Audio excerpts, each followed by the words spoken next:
পায়রা, শান্তির পায়রা এখন আমাদের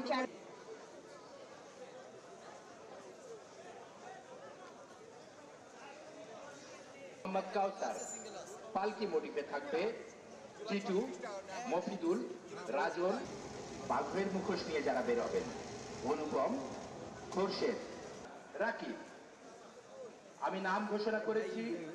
এরপর সাংবাদিক ভাই ও বোনদের দৃষ্টি আকর্ষণ করছি, তাদের জন্য এই স্পেসটি আমরা ছেড়ে দিব। এই পর্যন্ত এই অংশটা একটু আমরা ছেড়ে দিব দয়া করে। এখানে র্যালিতে অংশগ্রহণকারী সকলকে বলছি আপনারা যদি এবং ভলান্টিয়ারদের দৃষ্টি আকর্ষণ করছি, সকল আইন শৃঙ্খলা বাহিনী এবং ভলান্টিয়াররা সমন্বিতভাবে চারুকলার সামনের রাস্তাটি পলাশ চৌহান, রবিন, শাহিনুর ইসলাম, শফিকুল ইসলাম, আপনাদের দৃষ্টি আকর্ষণ করছি। আপনারা বাঘের মুখোশ আপনারা বুঝে নেবেন গ্যালারি থেকে।